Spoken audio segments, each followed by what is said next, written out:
मिले ओमिक्रॉन के 4 नए मामले। राजधानी में ओमिक्रॉन संक्रमितों की संख्या बढ़कर हुई 6। देश में ओमिक्रॉन संक्रमितों की संख्या पहुंची 45। वाराणसी में प्रधानमंत्री मोदी की अध्यक्षता में चल रही मुख्यमंत्रियों की बैठक हुई खत्म। बैठक में आगामी चुनावों को लेकर हुई चर्चा। सीएम मनोहर लाल भी रहे मौजूद। रोहतक की सुनारिया जेल पहुंची एसआईटी टीम। डेरा सच्चा सौदा प्रमुख राम रहीम से करेगी पूछताछ। गुरु ग्रंथ साहिब चोरी होने के मामले की एसआईटी कर रही जांच। हरियाणा में करीब 1 साल बाद खुले बस्ताड़ा और शंभू टोल प्लाजा। किसानों ने रिबन काटकर की शुरुआत। कमर्शियल वाहनों को चुकाने होंगे ज्यादा पैसे। रतिया में हर खबर हरियाणा की खबर का हुआ असर। छात्रों को मिली बस की समस्या से निजात। खालसा, त्रिशताब्दी और महिला कॉलेज के छात्रों के लिए रोडवेज विभाग ने दी 2-2 बसें।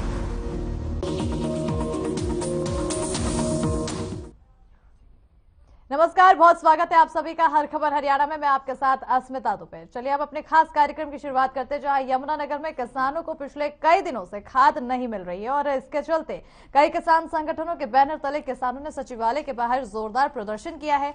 खाद की कमी से परेशान भारी संख्या में किसान जब जिला सचिवालय में दाखिल होने लगे तो पुलिस ने उन्हें सचिवालय गेट पर ही रोक लिया, जिसके बाद किसानों ने गेट पर बाहर से ताला लगा दिया और कहा कि जब तक प्रशासनिक अधिकारी उनकी बात सुनने नहीं आते हैं तब तक ताला लगा रहेगा। किसान नेताओं का आरोप है कि पिछले कई दिनों से उन्हें खाद नहीं मिल रही है, जिसके चलते उनकी फसल बर्बाद होने लगी है। बार बार आश्वासन मिलता है लेकिन खाद नहीं मिल रही है। ऐसे में सवाल यही है कि आखिरकार डीएपी खाद की किल्लत के किसानों को कैसे निजात मिलेगा।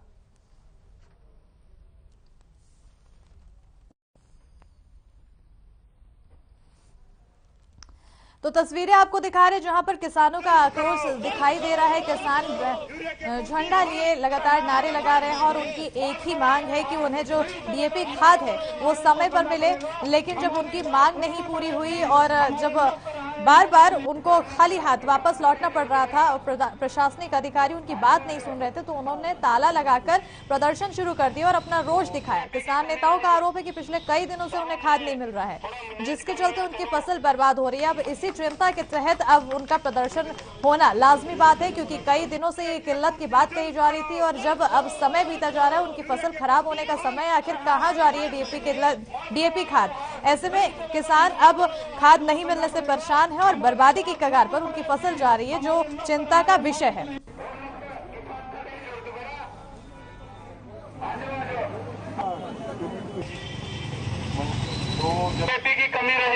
जो यूरिया की खपत हुई थी हमारे यहाँ 5,76,000 मीट्रिक टन की हुई थी और कल तक हमने 6,11,000 मीट्रिक टन यूरिया दुकानों पे उपलब्ध करा रखी है, जिसमें से लगभग 5,56,000 मीट्रिक टन यूरिया बिकी है और आने वाले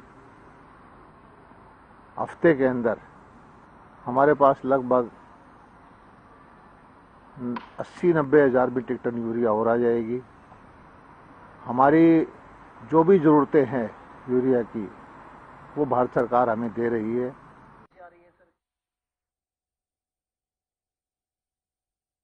तो डीएपी खाद की किल्लत लगातार हो रही है। अब ऐसे में जो किसान है वो लगातार परेशान है, क्योंकि उन्हें अब खाद नहीं मिल पा रही है और फसल समय बीता चला जा रहा है और उनकी जो फसल है वो बर्बादी की कगार पर आ रही है। ऐसे में उनकी चिंता व्यक्त की जा रही है। उनकी तरफ से जो रोष है किसानों का वो साफ तौर पर नजर आ रहा है और बहुत लाजमी है, क्योंकि जो फसल का समय है वो खत्म होता जा रहा है। ऐसे में उनकी फसल बर्बाद हो रही है और जब खाद नहीं मिलेगा तो आखिर वो कब अपनी फसल की उपज करेंगे। ऐसे में अब किसान संगठनों ने प्रदर्शन किया है, किसानों में रोष है, सचिवालय गेट पर आक्रोशित हो गए हैं और ऐसे में बड़ा सवाल आज का यही बनता है कि आखिर किसानों को अगर डीएपी खाद नहीं मिल रही है तो क्या डीएपी खाद की कालाबाजारी हो रही है, जो कोई बड़ा सवाल बनता है। वहीं इसी के साथ अगर बात की जाए तो क्या कालाबाजारी रोकने में प्रशासन नाकाम हो रही है, यह भी एक बहुत ही महत्वपूर्ण सवाल बनता है, क्योंकि प्रशासन की तरफ से लगातार इसके बारे में जानकारी दी जा रही है, लेकिन प्रशासन किसी भी तरह की मदद किसानों की नहीं कर पा रही है। इसी के साथ ही एक और जो महत्वपूर्ण सवाल बनता है वो ये है कि आखिर खाद की समस्या से किसानों को निजात कैसे मिलेगी। खाद सप्लाई में कहां पर बाधा आ रही है, ये तमाम सवाल है जो बहुत ज्यादा महत्वपूर्ण होते हैं, जिससे किसान जो परेशान है, और इन तमाम सवालों के जवाब के तहत ही किसानों की परेशानी भी कहीं ना कहीं हल होगी। और ऐसे में हम आपसे जानना चाहेंगे कि आपकी क्या राय है, ये जो सवाल है उन सवाल के तहत और जो किसानों की परेशानी है उसके तहत आपकी क्या राय है। हम चाहेंगे कि आप कॉल करें, अपनी राय दें। हमारे टीवी स्क्रीन पर नंबर दे रहा है और उसी नंबर पर कॉल करके आप अपनी समस्या, अपनी राय दें कि क्या कुछ किया जा सकता है, क्योंकि लगातार जिस तरह से किसान परेशान है डीएपी खाद की किल्लत को लेकर, ऐसे में आज से नहीं, ये कई दिनों से ये समस्या बार बार आ रही है, खबरों में आ रही है, लेकिन जो सरकार है उनकी तरफ से बार बार यही कहा जा रहा है कि डीएपी खाद पूरी तरह से दे दी गई है, कोई कमी नहीं है। और वहीं अगर प्रशासन की बात करें तो प्रशासन अधिकारी को भी बार बार किसानों द्वारा ये जानकारी दी जा रही है कि उन्हें परेशानी हो रही है भारी संख्या में खाद की कमी से, उन्हें खाद नहीं मिल रहा है। लेकिन प्रशासन की तरफ से अगर कोई कदम नहीं उठाया जा रहा है तो फिर ऐसे में किसान आखिर जाए तो जाए किसके पास, क्योंकि सरकार अगर मुंह मोड़ रही है, प्रशासन अगर ध्यान नहीं दे रहा है, फिर उनकी फसल अगर बर्बाद होती है तो वो अपनी आखिर चिंता कहां व्यक्त करे। अब किसानों में रोष भर चुका है और किसान सचिवालय गेट पर आक्रोशित हो चुके हैं, लगातार प्रदर्शन कर रहे हैं, नारे लगा रहे हैं। उनकी यही मांग है कि उनको खाद समय पर दी जाए, क्योंकि उनकी फसल अब बर्बाद हो रही है। क्या सोचते हैं आप, अपनी राय दें, टीवी स्क्रीन पर दिए गए नंबर पर कॉल करें। जो सवाल है उनका जवाब, आज का सवाल हम आपको बताते हैं, क्या डीएपी खाद की कालाबाजारी हो रही है, उसी के साथ ही क्या कालाबाजारी रोकने में प्रशासन नाकाम है, क्योंकि प्रशासन की कहीं ना कहीं बहुत अहम भूमिका हो जाती है जब इस तरह की समस्या लोगों को झेलनी पड़ती है, लोगों के सामने ऐसी समस्याएं आती हैं। और अब ऐसे में प्रशासन आखिर कहां है, प्रशासन नाकाम हो रहा है क्या कालाबाजारी रोकने में, क्योंकि जिस तरह से किसान खाद को लेकर परेशान है, ऐसे में कहीं ना कहीं प्रशासन की भी लापरवाही है। अब और महत्वपूर्ण सवाल ये बनता है कि आखिर किसानों को खाद की समस्या से निजात कैसे मिलेगा, कब मिलेगा, उनकी परेशानी कब खत्म होगी, क्योंकि जिस तरह से लंबे समय से ये खबर सामने आ रही थी कि किसान को खाद नहीं मिल पा रहा है और बार बार यही सफाई दी जा रही थी कि खाद की कोई कमी नहीं है, पर्याप्त मात्रा में खाद पहुंचा दिया गया है, लेकिन किसान दूसरी ओर कह रहे थे कि हमें नहीं मिल रही है खाद। अब ऐसे में कौन सच्चा, कौन झूठा, कौन सही, कौन गलत, ये बहुत महत्वपूर्ण सवाल बनता है। आप हालांकि सरकार अपने दावे कर रही है कि हमने खाद पहुंचा दी है, लेकिन अगर किसानों को खाद नहीं मिल रही है तो कालाबाजारी आखिर कहां, क्या कालाबाजारी हो रही है खाद की, क्या प्रशासन उसको रोकने में नाकाम है, क्या प्रशासन उसकी ओर ध्यान नहीं दे रहा है, क्या समस्या का जो निजात है वो किसानों को मिलेगा कि नहीं, ये बड़ा सवाल बनता है। समस्या से कब मिलेगी निजात, कैसे मिलेगी निजात, तमाम सवाल है जो जहन में उठते हैं। खाद की सप्लाई में कहां पर बाधा आ रही है, तमाम तरह के सवाल उठते हैं।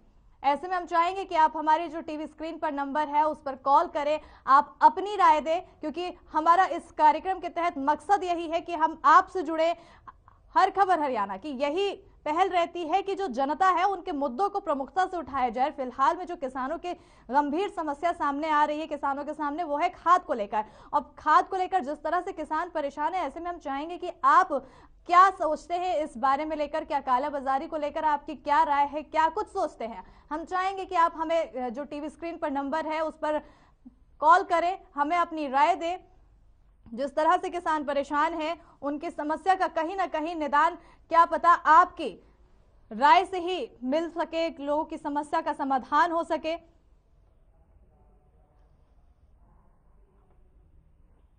आज का बड़ा सवाल यही बनता है, जहां क्या डीएपी खाद की हो रही है कालाबाजारी, और उसी के साथ ही क्या कालाबाजारी रोकने में प्रशासन नाकाम है, क्योंकि प्रशासन को पूरी जानकारी दे दी गई है, लेकिन अगर प्रशासन अभी तक किसी भी तरह की हल नहीं निकाल पा रहा है तो ऐसे में कहीं ना कहीं प्रशासन की भी लापरवाही सामने आती है, क्योंकि प्रशासन अपने काम प्रमुखता से नहीं कर पा रहा है।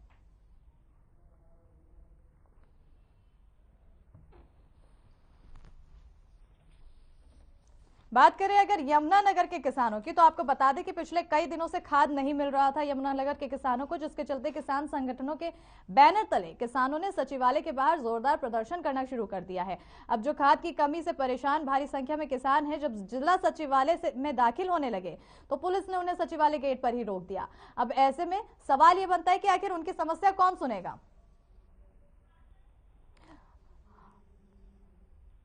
और भिवानी से अंकित हमारे साथ जुड़ चुके हैं। अंकित, क्या सोचते हैं आप, क्या है आपकी राय? किसान जो परेशान है डीएपी खाद की किल्लत को लेकर, आपकी क्या राय है इस पर? देखिए मैडम, हमारी राय तो ये है कि इस समस्या का समाधान अब सरकार को करना चाहिए। देखिए ऐसी बात तो है नहीं कि कोई पहली बार ऐसी कोई दिक्कत आ रही है, इससे पहले भी इतनी बार दिक्कत आई है, हमने देखा है। कभी लाइन लग रही है, कभी किसान जो इतने परेशान चल रहे हैं। हमने तो ऐसा देखा है कि महिलाएं जो है ना, महिलाएं भी लाइन में लगी हुई हैं। तो सरकार क्यों इस पर कुछ सोच नहीं रही है मैडम? ये गलत है ना, सरकार को ध्यान देना चाहिए। अब देखो बुआई का समय चल रहा है, ऐसे में किसानों को यूरिया की और खाद की दोनों की जरूरत है, लेकिन उनको मिल नहीं रहा, तो वो ऐसे कैसे काम चलेगा? अब सरकार तो बार बार ये कहती है, हमने तो मुख्यमंत्री को भी सुन रहे थे, कृषि मंत्री भी ये बार बार कह रहे थे कि जी किसी तरह की कोई दिक्कत नहीं है, लेकिन दिक्कत नहीं है तो फिर ये लंबी लंबी लाइनें क्यों लग रही हैं? महिलाओं को लाइन में क्यों लगना पड़ रहा है? उनके ऊपर लाठी भी बरसी थी, हमने देखी है मैडम। तो ऐसे तो काम नहीं चलेगा ना मैडम, ये तो सरकार को यहाँ पर ध्यान देना पड़ेगा। और ये वो हम तो उनको सुन रहे थे, वो सुरजेवाला है कांग्रेस के, वो किसके हैं? बिल्कुल कांग्रेस। हाँ, वो नेता है, मैंने देखा था, उनको सुन रहा था मैं। वो कह रहे थे कि जी थानों में खाद बट रही है, यूरिया बट रहा है, तो विपक्ष भी अपनी आवाज उठा रहा है, तो उसको भी ये दबा रहे हैं। तो गलत है ना ये। सरकार को किसानों के बारे में सोचना चाहिए। इस तरीके से ये मैडम सही नहीं है। हमारा तो ये मानना है कि भाई खाद की जरूरत है तो उनको मिलना चाहिए। बिल्कुल अंकित, किसानों की मांग को सरकार पूरा करे। जी मैडम, बिल्कुल, बहुत बहुत शुक्रिया अंकित, हर खबर के साथ जुड़ने के लिए, अपनी राय देने के लिए। तो अंकित का यही कहना है कि सरकार को इस पूरे मामले में संज्ञान लेना चाहिए, क्योंकि जिस तरह से सरकार की जिम्मेदारी हो जाती है, अगर जनता परेशान होती है तो ऐसे में जनप्रतिनिधि बहुत ही अहम रोल निभाते हैं, उनका मेन यहाँ पे हस्तक्षेप होना जरूरी होता है। लेकिन कहीं ना कहीं सरकार इस पर कह रही है कि सरकार की तरफ से कोई भी कमी नहीं है, डीएपी खाद पूरे पर्याप्त मात्रा में भिजवा दी गई है। लेकिन अगर किसानों को नहीं मिल रहा है तो आखिर सरकार अगर ध्यान भी दे तो बीच में ये कहां जा रही है खाद, ये बहुत बड़ा सवाल पैदा होता है। क्योंकि ना ही अगर किसानों को खाद मिल पा रही है और सरकार की तरफ से पूरी तरह से पर्याप्त मात्रा में अगर खाद को भिजवा दिया गया है, तो कहां पे इसका धांधली हो रही है, ये बड़ा सवाल बनता है। ऐसे में तमाम तरह के सवाल है। अब अंकित ने कहा कि सरकार को ध्यान देना चाहिए, क्योंकि बिल्कुल सही बात है, सरकार अगर भिजवा रही है खाद तो ऐसे में उन्हें ये भी ध्यान में रखना चाहिए कि आखिर किसानों को उनका खाद मिल पा रहे हैं कि नहीं, समय पर मिल पा रहे हैं कि नहीं, उन्हें किसी तरह की दिक्कत ना हो। लेकिन जो किसान है उनकी तरफ से लगातार कहा जा रहा है कि हम किसानों को नहीं मिल पा रहा है।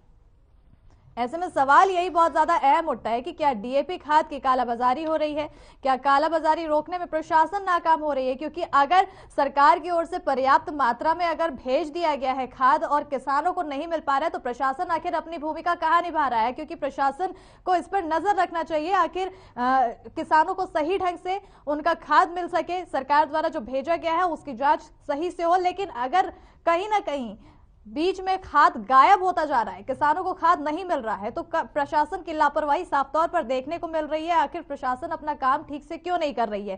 क्या जो कालाबाजारी हो रही है वो प्रशासन के सहयोग से हो रही है? ये भी बड़ा सवाल बनता है। अब ऐसे में किसानों को आखिर इस समस्या से कब निजात मिलेगा, ये भी एक सवाल बनता है। और बता दें आपको कि जिस तरह से किसान परेशान है, ऐसे में किसानों ने अब प्रदर्शन करना शुरू कर दिया। यमुनानगर की बात करें तो किसानों ने गेट के बाहर ताला लगा दिया। तस्वीरों में आपको दिखा रहे हैं हम, जहां पर लगातार ताला लगाने के बाद वो गेट के बाहर ही धरना प्रदर्शन में बैठ गए। और उन्होंने ये भी कहा है कि जब तक प्रशासनिक अधिकारी उनकी बात नहीं सुनते हैं तब तक वो ताला लगा रहेगा।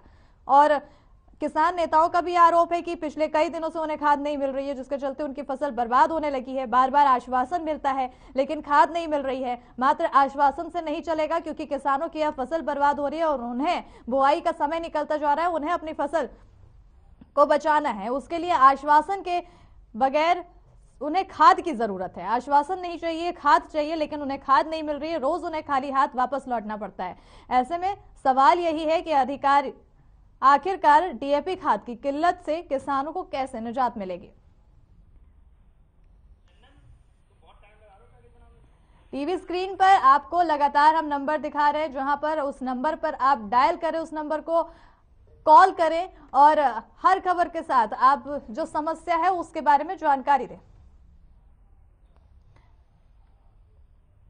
और भिवानी से संदीप जुड़ चुके हैं हमारे साथ। संदीप, बहुत बहुत स्वागत है हर खबर हरियाणा में। तो किसान डीएपी किल्लत से परेशान है, ऐसे में जो सवाल है आज का यही कि आखिर क्या डीएपी खाद की कालाबाजारी हो रही है? आप क्या सोचते हैं इसको लेकर? हेलो जी संदीप, बहुत बहुत स्वागत है आपका हर खबर हरियाणा में। मैडम जी नमस्कार। हम कहना चाहेंगे मैडम जी कि ये वाकई में ये आश्वासन से सरकार हमें ऐसा लग रहा है कि हमारी फसल भी आश्वासन पे ही उपज जाएगी। लगातार कहा जाता है कि खाद देंगे लेकिन खाद मिलता नहीं है हमें। हमारी फसलें बर्बाद होने को आ गई अब तो। मैं आया अपने घर पे देख रहा हूँ हमारी फसल सारी मुरझा रही है। हमारे माता पिता सब परेशान हैं, खाद के लिए लाइनों में लगे हुए हैं। जी और सरकार की तरफ से कई किसी से गुहार लगाओ कि खाद दे दो तो खाद बिल्कुल मिलती नहीं है। कहते हैं कि बिल्कुल व्यवस्था संदीप, कर रहे हैं, बिल्कुल व्यवस्था कर किसान रहे हैं। बहुत ज्यादा परेशान है। ऐसे में किसानों के लिए संज्ञान लेने की बहुत ज्यादा जरूरत है सरकार की ओर से, प्रशासन की ओर से। और चिराग हमारे साथ जुड़ चुके हैं। चिराग ने बहुत बहुत स्वागत है आपका, सिरसा से जुड़ चुके हैं। हर खबर में आपका बहुत स्वागत है। चिराग, आज का सवाल यही है कि आखिर डीएपी खाद की किल्लत हो रही है, किसान परेशान है, क्या काला बाजारी हो रही है, प्रशासन आखिर इस ओर ध्यान क्यों नहीं दे रहा है? बड़ा सवाल बनता है, क्या है आपकी राय इस पर? जी देखिए, बिल्कुल। और ये आज की बात नहीं है, हर साल ही इस तरह की जो किल्लत है खाद को लेकर देखने को मिलती है। और अगर खास तौर पर बात करें डीएपी की, तो डीएपी की खास तौर पर जरूरत पड़ती है जब गेहूं की बुआई होती है।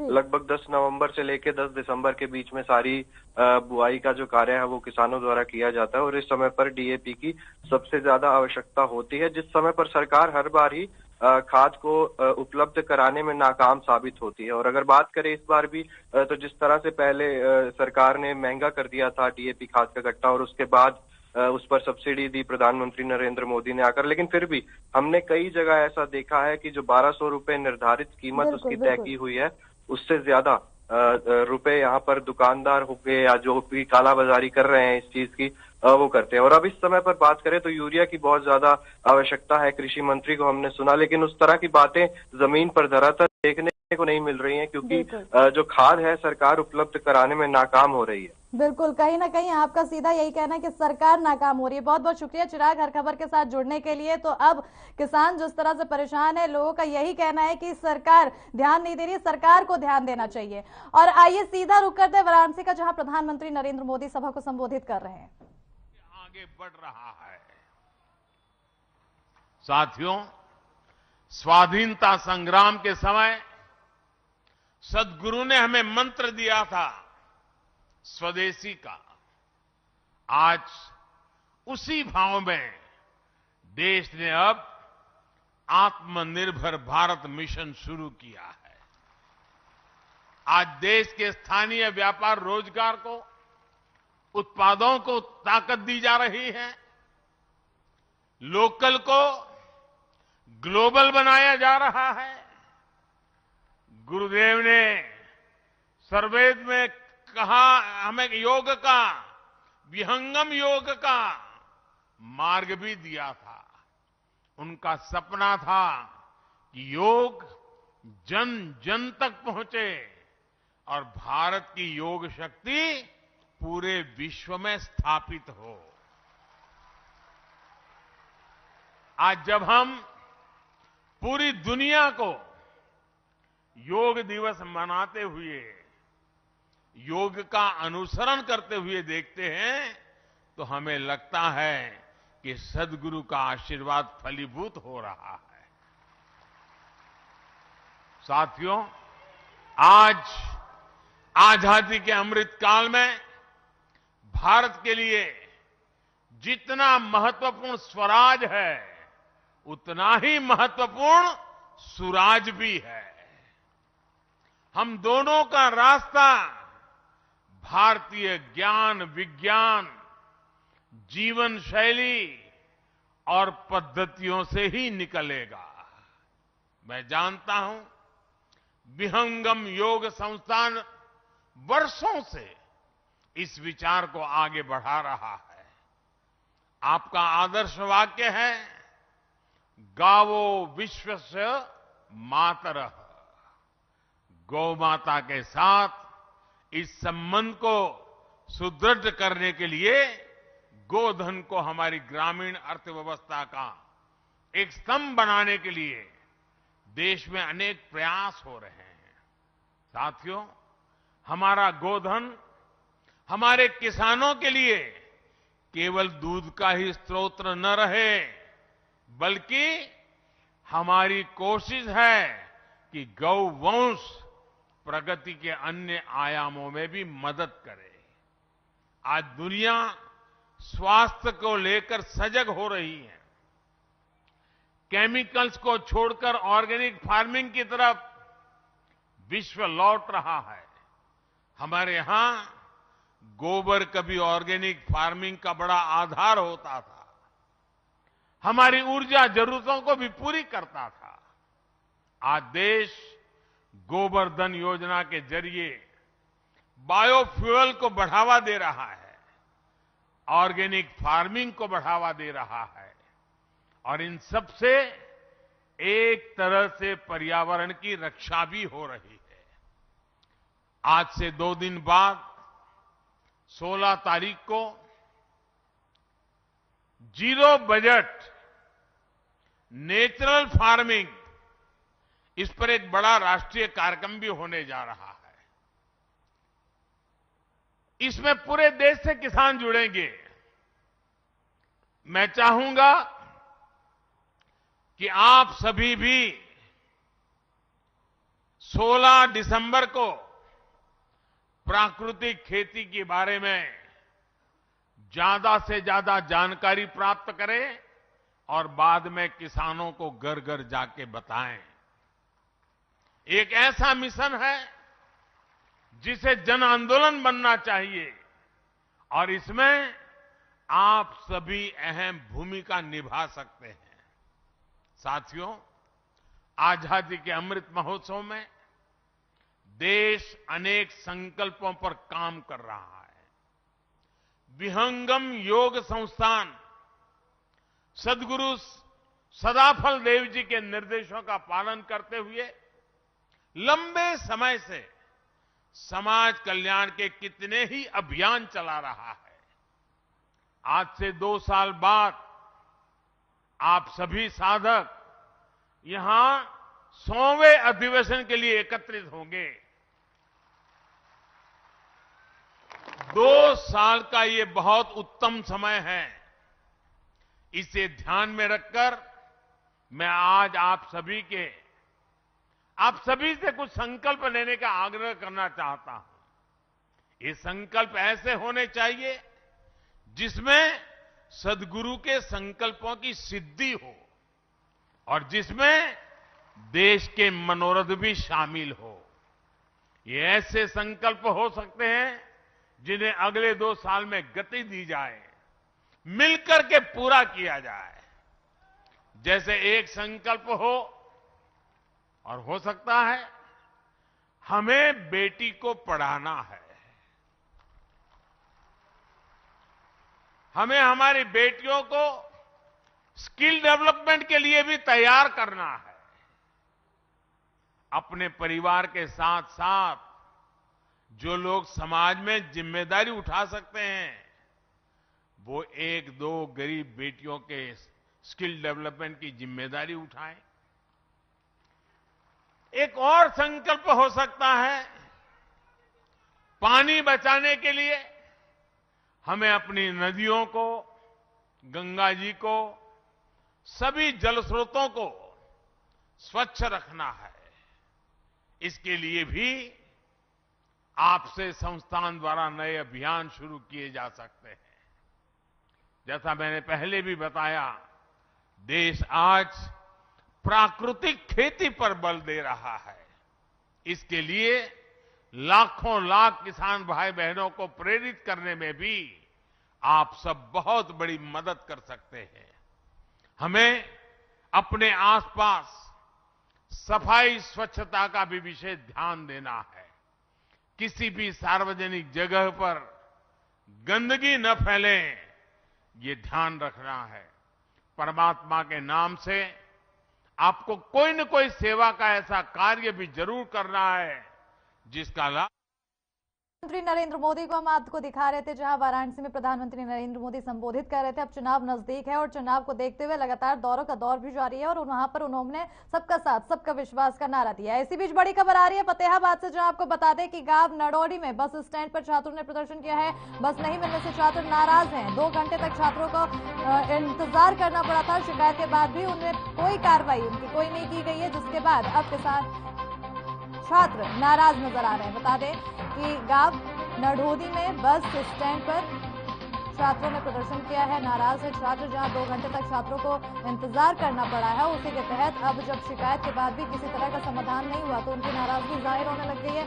बस की समस्या से जूझ रहे हैं किसान।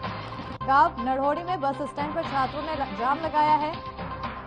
बस नहीं मिलने से नाराज है छात्र। बता दें कि 2 घंटे तक छात्रों ने ऐसी जाम लगाया रहा। तस्वीरें आपको प्रदर्शन की दिखा रहे हैं, उनके जाम की दिखा रहे हैं, जहां वो नाराजगी अपने व्यक्त कर रहे हैं। जब उन्हें बस नहीं मिली, 2 घंटे तक इंतजार करते रहे और उन्हें बस नहीं मिली तो उन्होंने आखिरकार जाम का रास्ता अपनाया। उन्होंने जाम लगा दिया, जिसके बाद अब शिकायत की गई। शिकायत के बाद भी जब किसी तरह की कार्रवाई नहीं हुई तो लोग परेशान हो गए और जिसके बाद छात्रों की नाराजगी साफ तौर पर देखने को मिल रही है। देख सकते हैं आप छात्रों की कितनी ज्यादा भीड़ वहां पर इकट्ठा हो गई है। ढेर सारे छात्र सड़कों पर बैठ चुके हैं और बता दें कि उन्होंने लगातार अपनी नाराजगी जाहिर की है। बस नहीं मिलने से छात्र नाराज थे, जिसके चलते उन्होंने 2 घंटे तक इंतजार करना पड़ा था। 2 घंटे तक इंतजार के बाद भी जब छात्रों को बस नहीं मिली तो उन्होंने अपनी नाराजगी व्यक्त करते हुए जाम लगा दिया सड़क में। ऐसे में आपको बता दें, फतेहाबाद से बड़ी जानकारी आपको दे रहे हैं। हालांकि इसकी शिकायत की गई, लेकिन शिकायत के बाद भी किसी तरह की कार्रवाई नहीं हुई है। फतेहाबाद से बड़ी खबर बता रहे, बस की समस्या से किसान जूझ रहे हैं।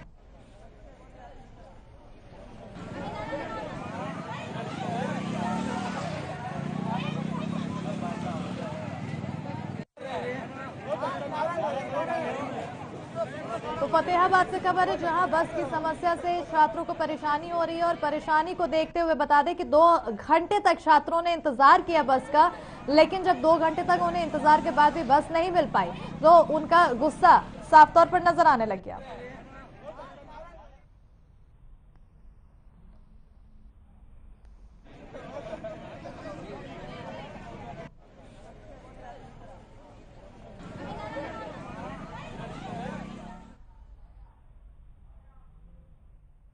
और इसी के साथ खबरों में फिलहाल इतना ही। देखते रहिए हर खबर हरियाणा। नमस्कार।